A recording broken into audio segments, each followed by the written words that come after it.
د شپې د یو چهارمغز سره څنګه کولی شو د مېرمنې چیغې اسمان ته پورته کړو. سلام ګران لیدونکو، هیله ده چې روغ جوړ او د صحت جامې وبرتن وي. زه یو ځل بیا ستاسو په خدمت کې د یو نوي ویډیو سره حاضر یم. هیله ده چې د پام وړ مو وګرځېږي. تر هر څه دمخه باید یادونه وکړم، که زموږ چینل مو نه وي سبسکرایب کړی نو زموږ چینل سبسکرایب کړئ او په خوا کې ورسره د ګوري نشان ووهئ. مننه. څنګه کولی شو د چهارمغزو سره د شپې د مېرمنې چیغې اسمان ته پورته کړو؟ که وغواړئ چې ټوله شپه داسې زدني او داسې زبردسته کوروالی وکړئ، نو کولی شئ د 5 چهارمغزو تاوان وکړئ. هغه خلک چې ډېر د کوروالی شوقیان وي، کولی شي په 5 چهارمغزو باندې ډېر زیات کوروالی وکړي.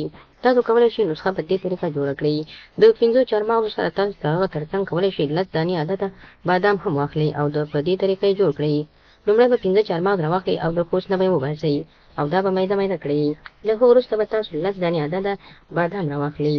د بادامو تر څنګ چهارمغز مو چې کله 5 دانې سپین کړه، نو تاسو به بادام 10 دانې راواخلئ او دا به مکسر ته واچوئ. د مکسر نه وروسته راایستلو نه وروسته تاسو کولی شئ دې ته 1 کاشوغه یا 1.5 کاشوغه عسل یا ګبین واچوئ او دا نسخه په هغه ټیم کې استعمالیږي کوم ټیم کې چې ستاسو لومړی معده فعاله وي، یعنې د سحر له خوا نه کولی شئ دغه نسخه استعمال کړئ. دغه نسخه مو چې کله جوړه کړه، نو سحر له خوا نه تاسو کولی شئ د 21 ورځو یعنې د 3 هفتو لپاره دغه وکاروئ. په 22مه ورځ ته چې ستاسو به په 10مه ورځ باندې معلومات وشي، ستاسو د بدن مني سپرم به دومره قوي شي چې تاسو به پخپله هم حیران پاتې شئ. نو کولی شئ هر کې مثبته استفاده ترې وکړئ. نو هیله له هغو ملګرو څخه هم کوم چې موږ ته کمنټونه موږ ته هیڅ کنځلې نه کوي، ځکه چې دوی په کنځلو باندې هیڅ ګټه نشي اخیستلی او موږ ته هیڅ کوم تکلیف نه رارسېږي.